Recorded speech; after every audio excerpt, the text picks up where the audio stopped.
KBLA Talk 1580. Good morning and God bless.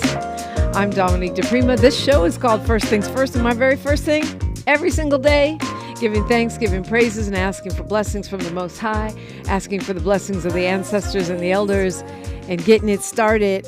And this is what we do around here on a Wealth Building Wednesday. Hour one, we look local, what's going on here on the left coast side of town, the Pacific Ocean side of town. Hour two, we go national, international, and beyond, but that includes a Wealth Building Wednesday Spotlight, which will feature a Black-owned, BIPOC-owned, or socially innovative business. And then in hour three, we do a deep dive with a person of interest or a hot topic, and today is no exception. We will be talking with Dr. Andre Perry, his new book, Black Power Scorecard, Measuring the Racial Gap and What We Can Do to Close It, promises to prompt some incredible conversation. So looking forward, I told you all it was going to be busy for the rest of the week, but you're always invited in. Nevertheless, get in on the conversation, participate at 800-920-1580, 800-920-1580. Every hour, you're invited. And I do appreciate you joining me always and your feedback, even in the YouTube comments conversation. The YouTube conversation, of course, is at KBLA 1580 at youtube.com. And so, yeah, say something, have your say, be part of this. Alrighty, so we are welcoming in a couple of entrepreneurs who are also activists. I am going to make something up because I do not see a bio here, but I have known this woman for a long time. I'll call her cannabis activist, community builder, and going way back. Also, an activist in the cannabis social equity space, yes. Trying to bring fairness and access to all. And she's also the owner of Gorilla RX right across the street from the radio station. Kika, welcome. Thank you for having me, Dominique. Always a pleasure. Kika Kieth, my former neighbor. Yes. We could add that part. Right. Yeah, so it's great to see you, and we do have a lot to cover today.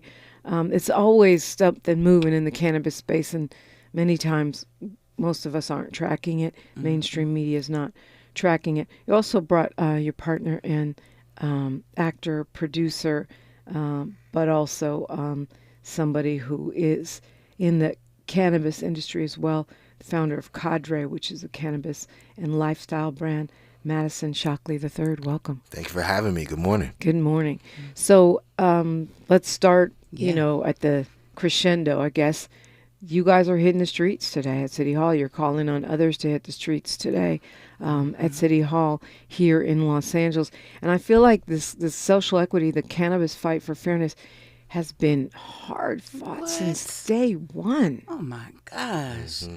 I love seeing you, but this has been years that I've been sitting across from you saying the exact same challenges and injustices that we've had with the city of LA, with the state of California. It's happening nationally as they legalize cannabis. And they said part of that structure was to right the wrongs of the war on drugs. They led with that when they got the voters to come out and vote. And it has simply just been lies. Straight up lies. Straight up lies. Wow. We have been talking about this for years, and it seems like it would be more perilous now when anything that seems to help Black people is illegal or pretend illegal. But why this day, Madison? Why this week? Out of all the weeks we've been talking about the problems with social justice, social equity, why this week is the week you hit City Hall? We're saying enough is enough at this point. It's been 7 years of waiting, of delays, of promises that have been unkept. The city council, this mayor, we have talked to people at every level of government about this issue and what we're facing. And enough is enough. We're taking our power back now. Okay, so when you say this issue, what are you referring to? We're referring because I know there's a lot of issues in the cannabis space, right? Sure. Yeah. Well, the issue of Black-owned cannabis businesses surviving at this point. We have faced the delays of the DCR, the promises of grant Department funding. of Cannabis Regulation. I'm saying DCR, but yeah, the Department of Cannabis Regulation, which was created when they ushered in the legalization of cannabis. And with that came a promise of an equitable cannabis industry. But we met 3 years of delays before one social equity cannabis store was able to open. And it was supposed to be 2-to-1 social equity stores versus general licenses. And that promise hasn't been kept by the city. Not even close. Nope. Yeah, and I remember, Kika, we talked about many times how there's all these gatekeeping aspects to Black entrepreneurs getting these licenses at all, and that a lot of folks are masquerading as Black-owned that aren't really Black-owned. But now there's another layer on top of that, which is that there's just sort of seems to be, they're springing up everywhere. There's a cannabis store on every corner. It's like we used to have back in the day liquor stores. Yeah, and most of them are still illegal. That's the I think the gravest injustice that has happened, right? When they ushered in legalization, it was to eradicate the unlicensed stores because of all the untested product. In South LA, we have the proliferation of unlicensed stores. They shut down all the stores in downtown and in the valley. But when it came to our community, specifically in District 8, 9, and 10, you see these stores running rampant. They never activated their police enforcement. I was actually at a government operations meeting in February where the captain of the drugs and gang division said that they never prioritized enforcing unlicensed stores since legalization. And so what you see is, aside from us opening our doors in our community, the fact that we cannot compete with the trap shops that are not selling with taxes. We have 42% in taxes, which is passed on to the customer. And so who will continue to shop? So now we're talking about a public health crisis on top of the fact of the economic injustices that have happened. When you say a public health crisis, what do you mean by that? Well, in the unlicensed stores that we see all over, in the smoke shops that are selling cannabis products, they're not getting tested. So from mold to mildew to all types of pesticides and chemicals, they're not testing the products. And you're talking about us ingesting those, whether it be edibles, whether we're smoking it. The products are not being tested in our community. So when you look at a map and you see all these dots of the unlicensed stores that are south of the 10 freeway, we see the fact that we are suffering in our communities from the all of these unlicensed stores in our community. And so when you say we can't compete, that means, Kika, you broke down prices, but how does you said part of the fight is for the survival of Black-owned stores? That's right. So what's the competitive disadvantage? I mean, you would think you have a license, that means you should be at an advantage. That's right. But it's the opposite. Our stores are taxed at over 42% on every sale. So every $100, add $42 on top of that in taxes. The illicit market doesn't have to pay those taxes, and they don't have to face enforcement. Right, so we can't compete with having all the compliance costs, the real estate costs. Landlords in Los Angeles have charged social equity applicants 5x the standard rent, 10x, really? 15x in some cases. And many of us held on to these properties for years before we could even apply right. for our licenses. I remember that part of the process, trying to get the license. So the license in that sense, if you count paying for rent on that space for all those years and all of the different costs associated with getting the legit license to be a cannabis vendor, it's expensive, it sounds like. That's right. It cost me over $1.3 million to open my store on 61st and Avalon. What? Where you get $1.3 million to open a store? Scraping, asking friends and family, different sets of investors along the way. Some that gave up and then had to find other investors because the process was taking so long. Mm-hmm. So today at right after the show, well, actually during the show at 8:30 this morning, you will be down at City Hall raising your voices. I know that Councilmember Curran Price will be there, which is interesting because he's over the 9th, one of the districts you mentioned, Kika, that does not have regulation. I want to find out why he's concerned. I want to find out what your demands are, and also, what can be done. What can be done by us, the consumers, or concerned Black citizens, to help. All that is coming up. You're listening to KBLA Talk 1580. She's reclaiming her time on KBLA Talk 1580. More First Things First with Dominique DiPrima when we come forward. Before the fire, Altadena was a real-life Wakanda. A thriving Black oasis just 15 miles from downtown Los Angeles. 80% Black residents were homeowners, building intergenerational wealth against the odds. It was a hub of Black-owned businesses, churches, and cultural institutions. It stood as a symbol of Black resilience and economic independence. Then, in a matter of hours, it was gone. The fire tore through homes, swallowed businesses, and left behind a painful void. But was it just an unstoppable act of nature, or was negligence involved? Did officials ignore early warning signs? Were the response efforts delayed or insufficient? What role, if any, did corporate or government failures play? Survivors are demanding answers. Don't miss our KBLA Talk 1580 Town Hall. The Eden Altadena Fire, 100 days and counting.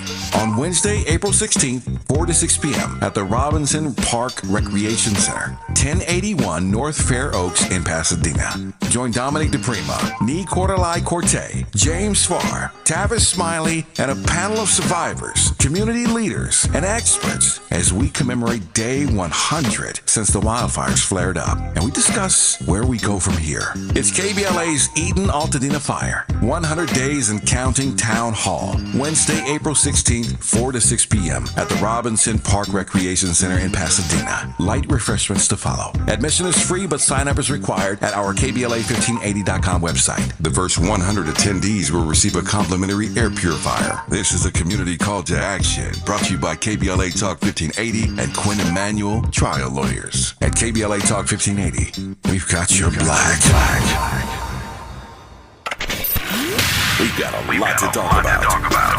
I'm Reverend Gerald, the life coach. Is someone you love struggling with addiction and mental illness? Is improving your family's health important? Want to leave a legacy that your family can grow? Are you ready to enhance your perception of life experiences? Then wake up weekends at 7 a.m. with Urban Family Focus and get the wisdom, opportunity, resources, and motivation to live your best life. Join the conversation on Urban Family Focus Saturday and Sunday at 7 a.m. Unapologetically progressive. KBLA Talk 1580.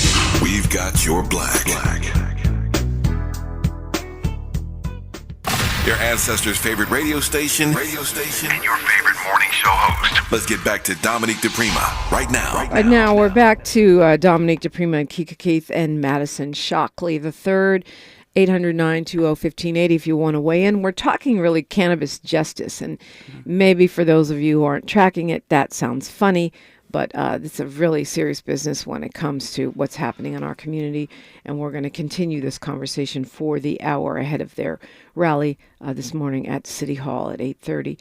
I want to let you know, though, busy day around here. Today is 100 days since the wildfires broke out in Altadena, and we're asking you to join us today for our live nationally broadcast KBLA Talk 1580 Town Hall meeting. It is going to be a commemoration of this day, terrible day, and a celebration of the resilience of the people of Altadena. We are embracing our beloved Black community. We'll be giving away air purifiers, $100 gift cards to survivors. So join us, if you will, today at 4 o'clock. It goes from 4 to 6. And it's called the Altadena Eden Fire, 100 Days and Counting. It's free, but you have to register. Go to KBLA1580.com, and that's where you'll get all the information about where we are going to be and all of that stuff. So I'll be hosting along with Dr. Nee Cordelai Corte. Tavis Smiley will be there. We'll see you out in Altadena, Pasadena later this afternoon. Continuing this conversation ahead of rally protest at City Hall, and you guys have formed a group. This is not just you as an individual owner of Guerrilla RX, or you with Cadre. You guys have formed a group. Tell me about this coalition. Yeah, the Black Los Angeles Cannabis Council. Many of us came together last year, retailers who all know each other and have been talking independently, and said, we got to come together and do something about this collectively and take collective action to make a change, because we all find ourselves close to the brink, on the brink. Some of our members have had to close their doors already. Yeah. So we put this organization together. We started meeting up, about 10 of us at the gathering spot on Adams. Of course, it's the gathering spot. Yeah, and we've been organizing. Yeah. And what we've come to realize after really starting to look into it is that we believe we may be the only Black-owned supply chain in America, meaning that we have control of the means of production, distribution, and retail in the cannabis industry. Wow. Yeah, we have Black growers, we have Black distributors, and we have Black retailers. And so we said, let's bring this group of entrepreneurs together and fight to save this. It's important. We can't be shy about this. We got to fight for this ownership. Yeah, that's really interesting, because it seems like one of the complaints I always hear about Black entrepreneurship in many different areas is that we don't have every step of the supply chain. Particularly, many times we don't have distribution or manufacturing. That's right. And it is important for other reasons. We talked about this a long time ago, but I want to have you reset it for folks that missed that conversation when I used to do Front Page. Yes.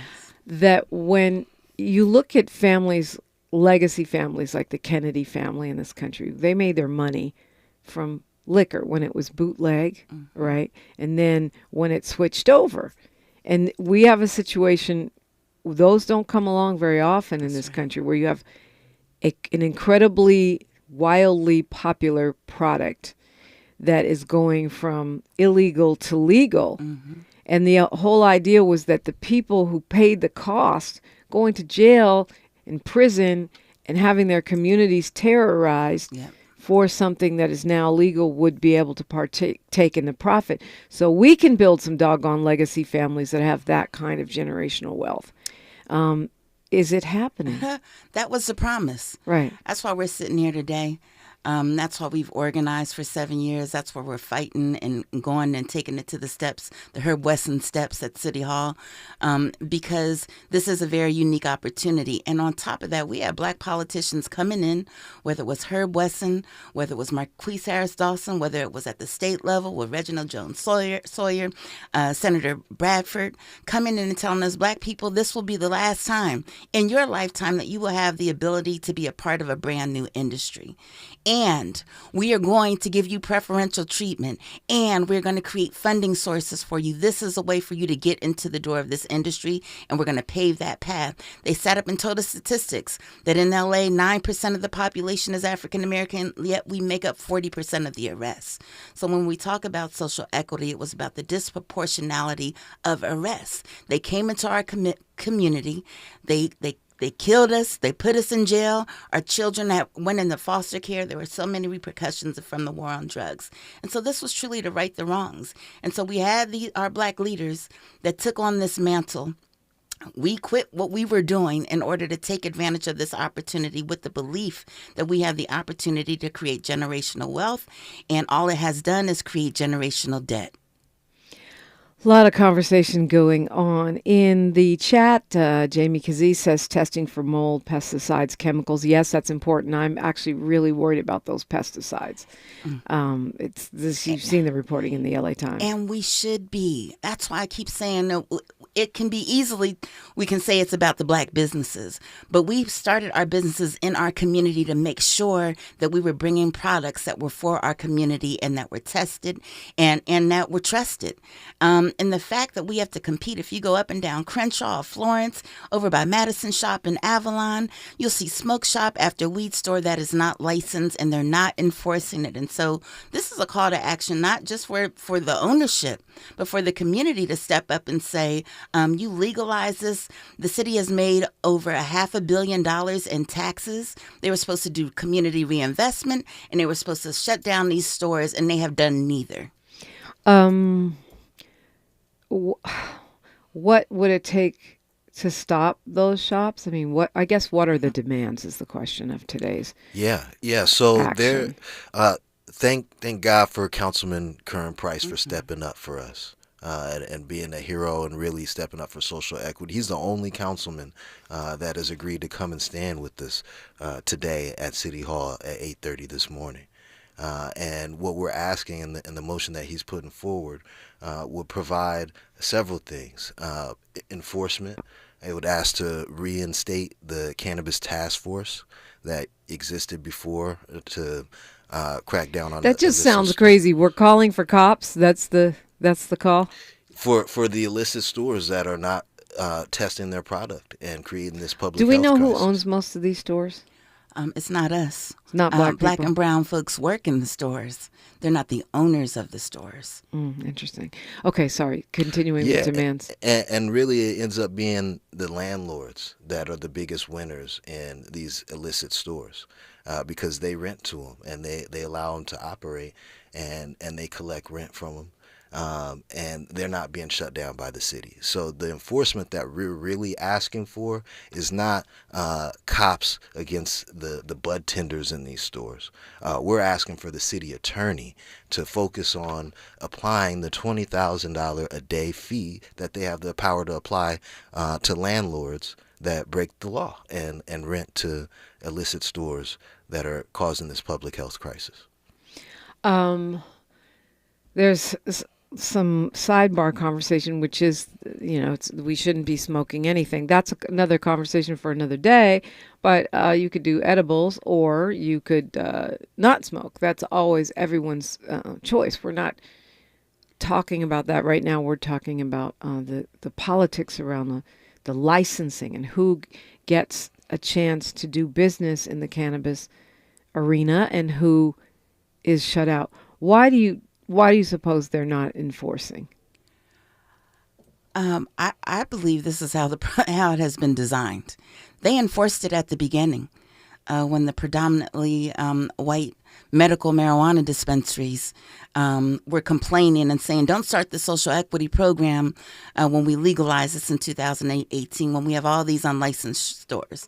And so they did go forth with enforcement and shut down stores to their advantage. There was $10 million that was allocated to the social equity program at the beginning so that we could have business license and compliance assistance, so we could have access to capital. And instead, they diverted those funds and it went to enforcement. And that was the beginning of the end. And so when you create a program where there are no resources and there is no funding, and when you activate it when it was required to make sure that this one set of folks were able to make sure that they were able to get close to $900 billion in revenue before social equity even opened their doors. You best believe they have the money for the lobbyists. They have the money to change the intent of the social equity program and the policies.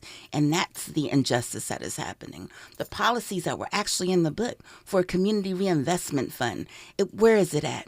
Right? Where is the social equity workers mandate? This is a brand new industry. As much as we can talk about our community doesn't need to smoke no weed, you're talking about a brand new industry where there's more hires and more jobs created than firefighters and then ambulance folks. So what is really important for us to know that this is an industry that they are shutting us out of deliberately. The policies that they had in place, they have not enacted. Well, it's okay. We're up against news, traffic, and sports here, and we'll continue the conversation on the other side. It's just a minute in. But it sounds like the vendors, those few that were able to get social equity licenses, are being punished for following by the rules. That's right. Is that how you feel? Oh, yeah. Oh, yeah. We haven't got the support. We pay the highest tax rate, I think, of any business in the city. Yet we don't get protection.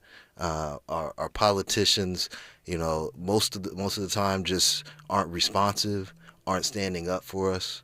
They're not fighting for us as small black businesses who they ushered us into this industry.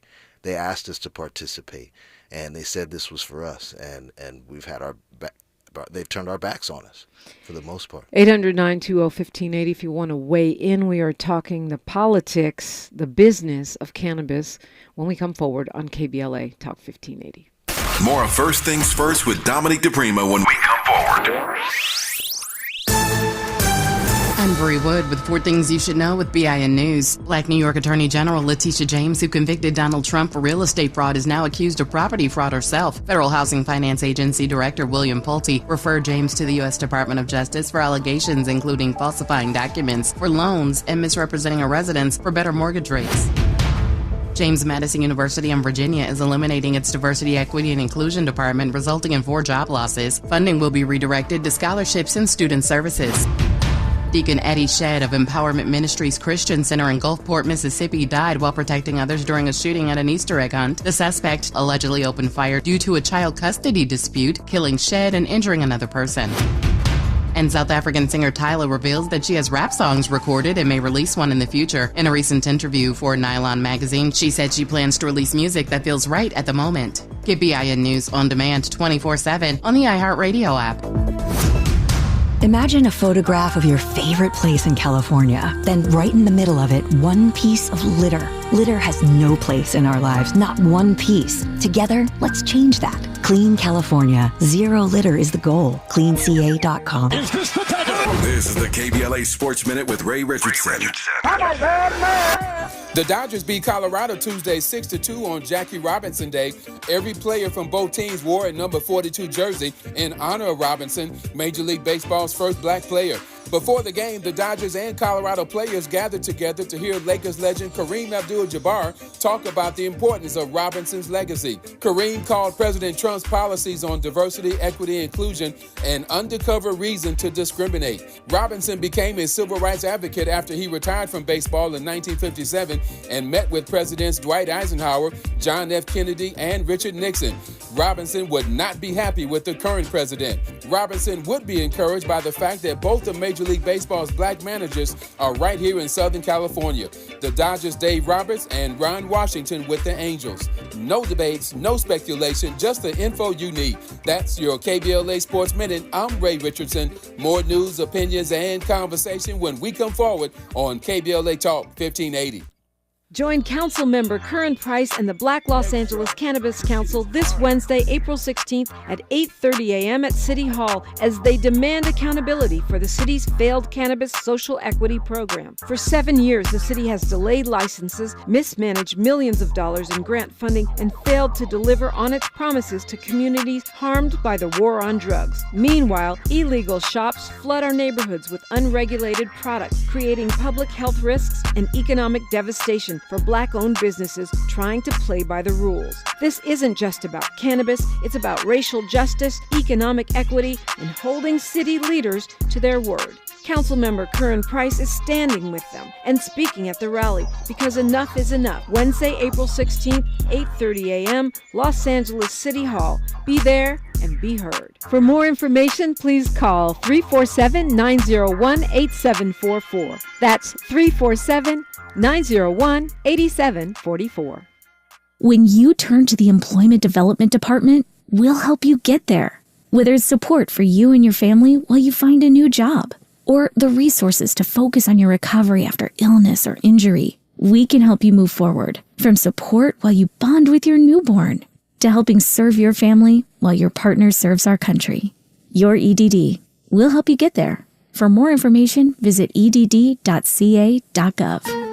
Hi, I'm Dominique DiPrima, and it's almost time to celebrate KBLA's 4th anniversary, coming up Juneteenth 2025. We'll be marking the achievement with 4 key community events, including a special symposium, luncheon, and brain trust hosted by me entitled The State of Black Women in Los Angeles. Keep it locked here for details on how to join us for this groundbreaking symposium examining the unique challenges, triumphs, and contributions of Black women in Los Angeles in the areas of education, healthcare, community leadership, cultural and political contributions. This public convocation will provide a critical forum to address the specific social, economic, and political realities facing Black women in LA today.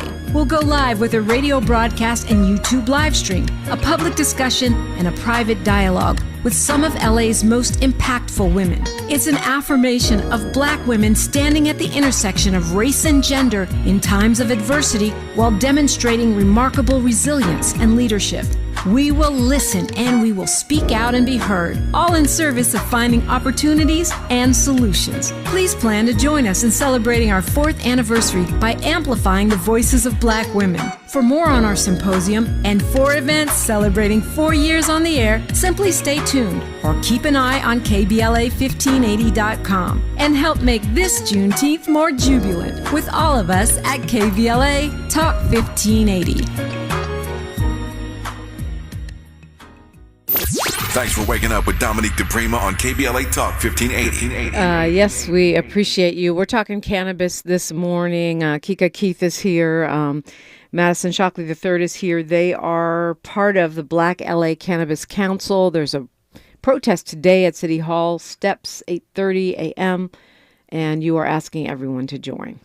Yes, we need the community to show up.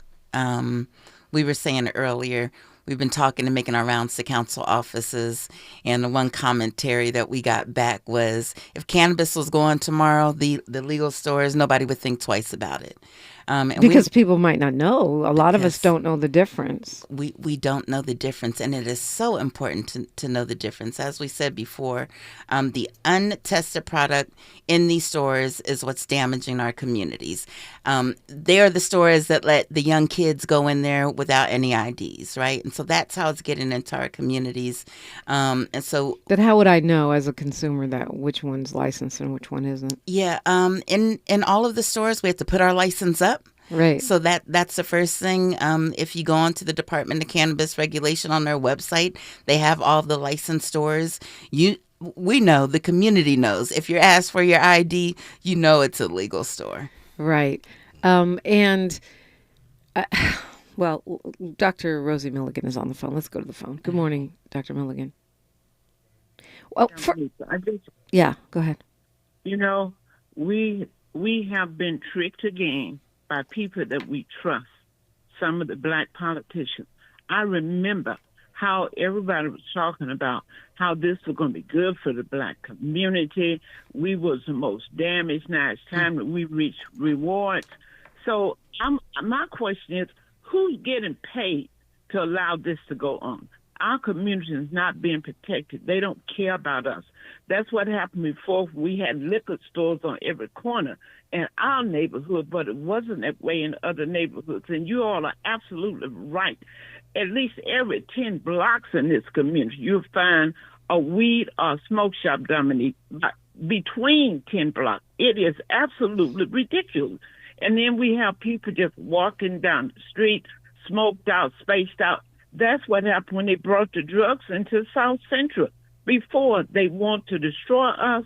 They don't want us to empower ourselves with money, because anything that we do that can bring about economic justice is destroyed. It goes all the way back to Wall Street. They don't want us to have economic justice. And the whole community need to be concerned about this.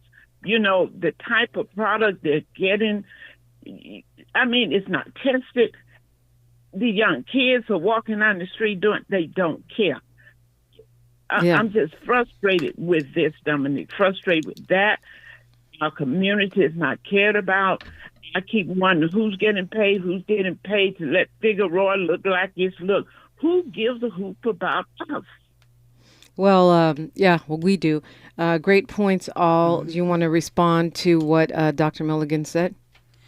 Yeah. Please, if y'all cannot come to the rally this morning at 8:30 on the steps of City Hall, call in your council office. Call in the mayor. We're being loud about it, and we need all of the community to join us as well. When you ask who's getting paid, the police department got $45 million for enforcement. Yet we listen to the police captains say they never prioritized enforcement. When we say who's getting paid, the Department of Cannabis Regulation runs their whole 57 employees off of our fees and off of the money that comes in. When we say who got paid, the city of Los Angeles got paid over $500 million, money of which was supposed to come back to the communities that were disproportionately harmed by the war on drugs, and zero has come back to us. So I say it's important. Our council president, Marquise Harris Dawson, let him know how important this is to us, and let that reverberate through city council onto our mayor, Karen Bass. That's right. How do you track? How do you track that community fund? Like, how would we even know if it's coming back? I mean, we know that right now we're in a budget crunch, so everything is being siphoned off into the general fund. Yep. Cannabis taxes have all gone to the general fund. It's actually over $900 million that have come in when you count the sales tax on top of the special cannabis business tax, which is 10% of every sale.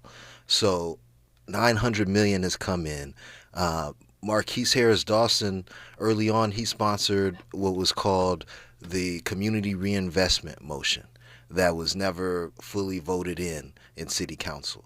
And that motion was abandoned, never to be heard of again. But that was supposed to put 25% of that cannabis tax money back into our communities. It was supposed to help fund neighborhood councils, put money into projects that are important to our local communities. But that didn't happen. Well, I mean, I think about Evanston, right, Illinois, where the cannabis money went into reparations, right, where, yes, they're being challenged in court by these Republican ghouls, but the fact of the matter is people got checks to help with housing, to help mitigate past harms. That's reparations. That's where that money went. And you're saying not only do we not have reparations here in the city of Los Angeles, every single dime has gone into the general fund. Yeah, and which means once again money is being drained from our community to help everybody else. And half of the general fund is LAPD expenditure, right? So LAPD has gotten over $450 million off of cannabis taxes, while the community has gotten zero. That's what we're talking about. One of the things in the motion, the Cannabis Social Equity Reform and Market Stabilization motion that Curran Price is putting forward, and we're expecting Councilwoman Imelda Padilla, who chairs the Government Operations Committee that controls cannabis policy in Los Angeles. We're asking her to second the motion. And one of the things that it would do is disband the Department of Cannabis Regulation, which, like Kika said, really just functions off of the fees that we pay. It just becomes a scam.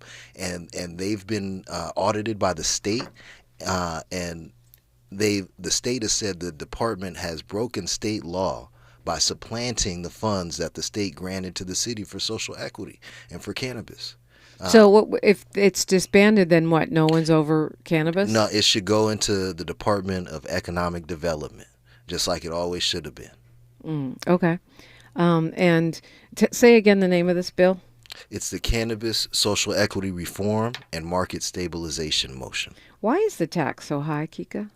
Well, because that was the plan all along. To bring folks out of the illicit market because the city and the state weren't making taxes. Yeah, but I mean, there's taxes and then there's taxes. 42% is crazy work. It's crazy work. And we have gone up and down the state, and this is an industry problem. This isn't just a black problem, right? It is an if industry you're licensed, problem. Yeah, and none of our representatives are hearing it, and on top of that, they're not enforcing the unlicensed stores. And so, who are they for? Who are they supporting? When they can come to my dispensary and have 20 highway patrol because I'm back on taxes, and they come and take all the money out the register. You use that much resources, but you can't go right down the street and shut down the illegal stores. Doesn't make sense. So basically what you have is non-black owned stores undercutting the prices of black-owned stores that have gone through the actual process of legal process. And I can imagine if we had black unlicensed stores, they would probably be pretty quick to shut them down. Absolutely. And our council members are saying, oh, we can't do a lot to give y'all relief, but what we can do is we can start doing the enforcement again.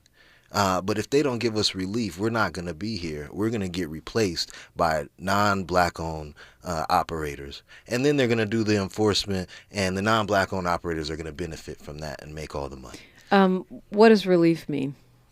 Relief means relief from the tax burden that's been placed on many of us. With 42% taxes, it doesn't leave room for you to pay your payroll, for you to pay your high rent that these landlords are charging, to pay for all the compliance costs. So many of us have built up a tax debt. Every sale we're building a tax debt just to stay open. And it's unfair when you consider they're not doing the enforcement on the other stores, right? Right. So you're competing with, you can't compete with someone who doesn't have to pay that overhead. Well, I guess you can because you guys are, but it seems like it would be tough. And on top of that, some operators, like you said, have been used as figureheads and had the control of their company taken away from them, while their investors have racked up tax debt, vendor debt, and then they leave the company and leave the equity applicant holding the bag. And we didn't get protection from the city or from the DCR from these investors. What would protection look like? Well, the city was supposed to provide us access to capital and real estate, because they knew that from the very beginning. The city paid for a $250,000 study to see what was going to be necessary to support social equity. And that study said access to capital and access to real estate were the number two things. Well, the city failed to provide that, and they left us to have to partner with investors and property owners that had far more capital than we did. And they used that leverage to exploit our position of ownership in these businesses in many cases. Yeah. How do we know what's verified Black-owned? Because like you said, they all seem to have Black and Latino people working there. I'm not sure what the conditions are, but they all seem to be working at these unlicensed places, and some will tell you they're Black-owned, and then I find out later not so much. Well, I would say go to our website, blackunity.com, BLACC unity.com, where our members are listed on there, so you know that we're Black. BLACC for Black LA Cannabis Council. Yes, that's right. And there are very few pioneers. The Virgil Grant from the early medical marijuana days, but there are very few Black operators. We were counting them the other day. It's less than 20. So it's not hard to find us. There are not a lot of us, and that's why this fight is so important. Because literally in a matter of months, half of those 20, our doors will be closed if there is not something that this city, and we've been hollering state of emergency for the past 2.5 years, and everyone has failed to respond. Talking with some members here of the Black LA Cannabis Council, Kika Kieth, who owns Gorilla RX right across the street, and Madison Shockley III, the Cadre brand. I'm sure we can find you. Well, you want to say? Yeah, thecadre.com. Cadre.com. And you have a website too for your cannabis. GorillaRxWellness.com, and we're right on Crenshaw Boulevard. Yeah, I know where it is. I just didn't know where it is online. We're going to continue this conversation when we come forward, and you know where you are. KBLA Talk 1580. Say the quiet part out loud. KBLA Talk 1580. KBLA Talk 1580. We've got a lot to talk about. KBLA Talk 1580 reminds you that we keep us safe. The Live Your Life organization mentors young women, helping them break negative mindsets and see beyond their surroundings. Through career exposure and hands-on training, they're encouraged to think big, stay focused, and make positive choices. Founded by Nikisha Mama Boo Smith, who transformed her life to become a community leader. Live Your Life is changing lives, but they need your help. They're raising funds to keep their new building open and expand their programs. Your donations will support food, clothes, hygiene products, and holiday giveaways. Visit Live Your liveyourlife32.com. That's liveyolife32.com to help today. This is a community call to action from KBLA Talk 1580. KBLA Talk 1580. We've got a lot to talk about. KBLA Talk 1580, connecting you with services and solutions. The Los Angeles Regional Food Bank is on a mission to fight hunger and provide nutritious food to those in need across our community. They partner with federal, state, and local programs advocating for better policies and funding for critical hunger relief programs like Cow Fresh, the Emergency Food Assistance Program, and the Child and Adult Care Food Program. The food bank works with coalitions and local representatives to make sure hunger is addressed in every district of LA County. They also run nutrition education campaigns, raise hunger awareness, and source nutritious food for distribution, all while supporting regulations that allow food pantries to operate safely. Want to help? Visit lafoodbank.org or call 323-234-3030 to volunteer or find a food bank near you. Together, we can ensure that no one goes hungry in Los Angeles County. This is a community call to action from KBLA Talk 1580.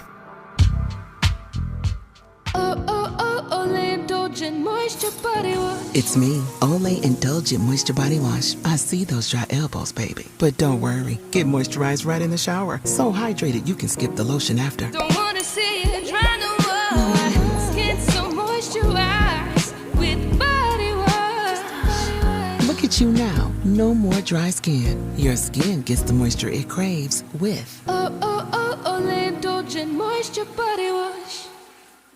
Find a righteous rage and don't be afraid to say what you see. We're KBLA Talk 1580. Man, so much going on around here. It's a big day for us. We're going to be out in Altadena, and go to KBLA1580.com. Register. I will see you there. That's at 4. There's a rally today at City Hall at 8:30 a.m. LA Black Cannabis Council member Curran Price will be out there. He's carried this motion in the studio with me, Kika, Kieth, and Madison Shockley III. Both of you guys are entrepreneurs in the cannabis space, but also activists with the Black LA Cannabis Council. And you're advocating for, this is a long name, the Cannabis Social Equity Reform and Market Stabilization Motion.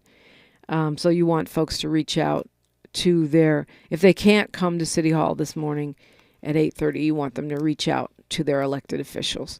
That's right. We're asking for people to reach out to your elected official and ask them to support this motion. Councilman Curran Price has stepped up to the plate and supported this motion, and we're asking the rest of the city council to as well. They're talking, they're looking at what's happening, and they're feeling the pressure. And they're considering providing this relief. So we need to show up and force anybody who can show up today at 8:30 at City Hall on the Herb Weston steps. We're asking you to show up with us. The city council will be watching. Their aides will be there, although many of them were not agreeing to show up. We got to show out and bring them to the table.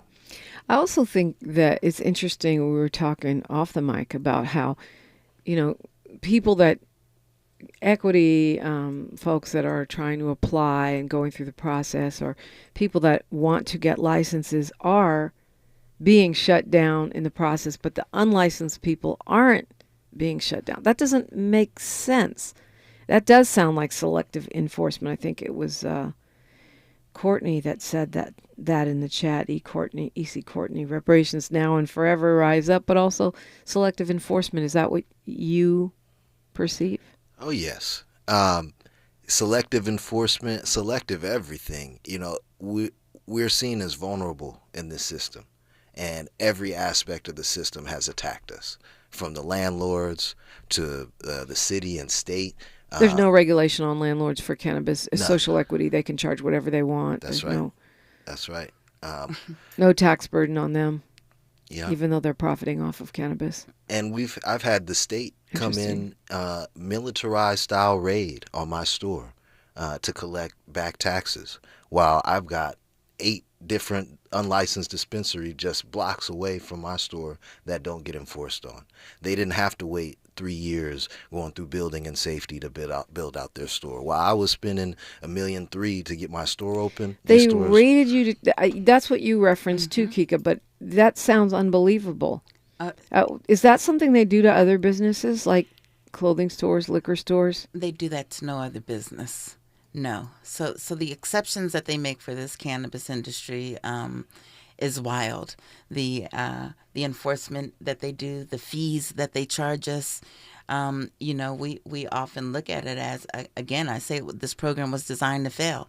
I remember sitting down with some white investors, and one of them pulled back, and the guy, I said, "Where's your partner?" He said, "Well, we're just going to wait a couple of years until we can buy you guys at pennies on the dollar."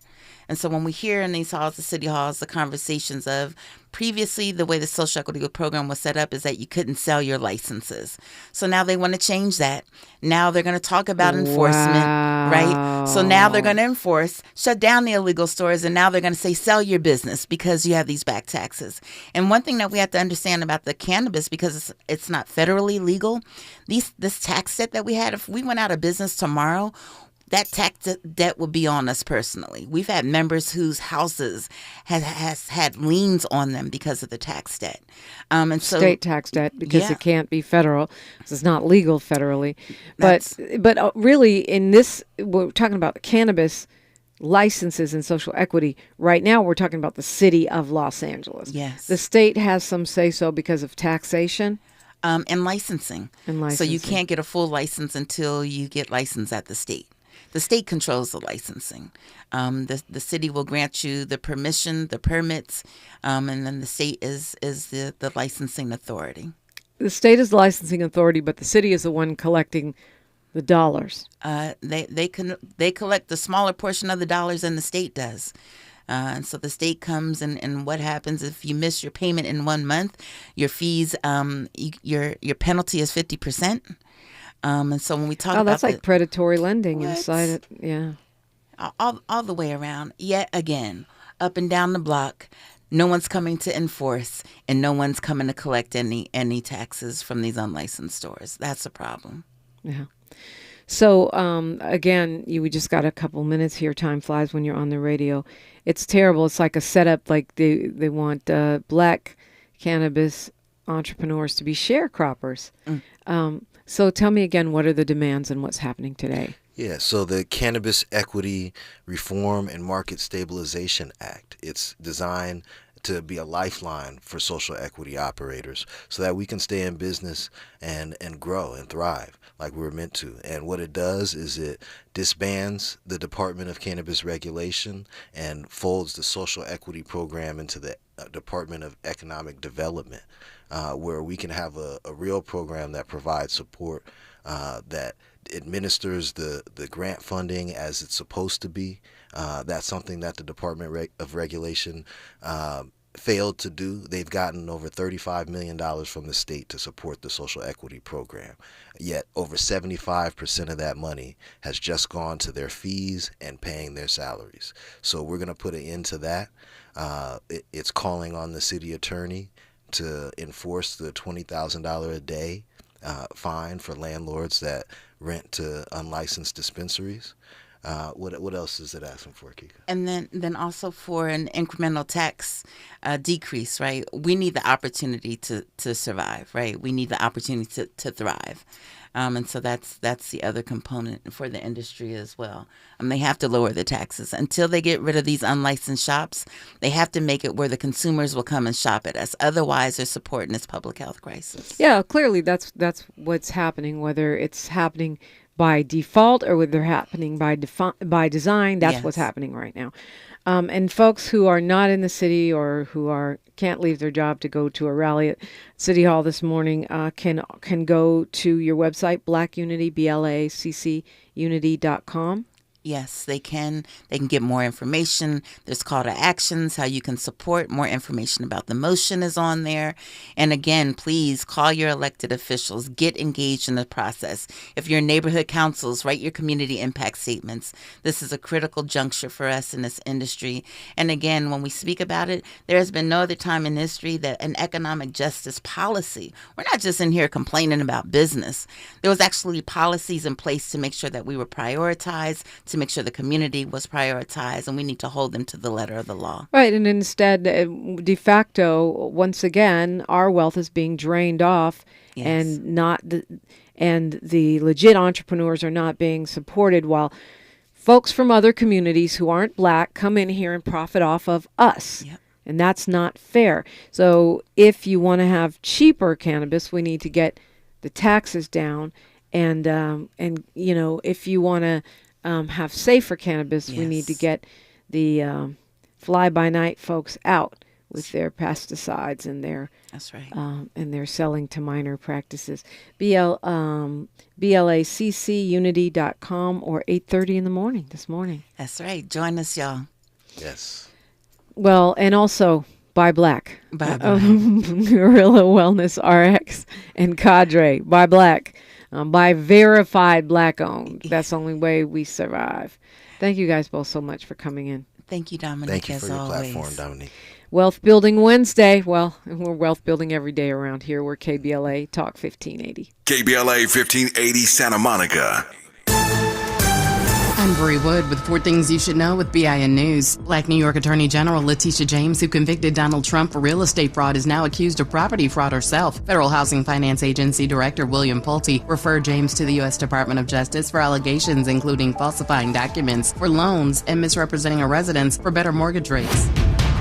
James Madison University in Virginia is eliminating its Diversity, Equity, and Inclusion Department, resulting in 4 job losses. Funding will be redirected to scholarships and student services. Deacon Eddie Shedd of Empowerment Ministries Christian Center in Gulfport, Mississippi, died while protecting others during a shooting at an Easter egg hunt. The suspect allegedly opened fire due to a child custody dispute, killing Shedd and injuring another person. And South African singer Tyla reveals that she has rap songs recorded and may release one in the future. In a recent interview for Nylon magazine, she said she plans to release music that feels right at the moment. Favorite place in California, then right in the middle of it, one piece of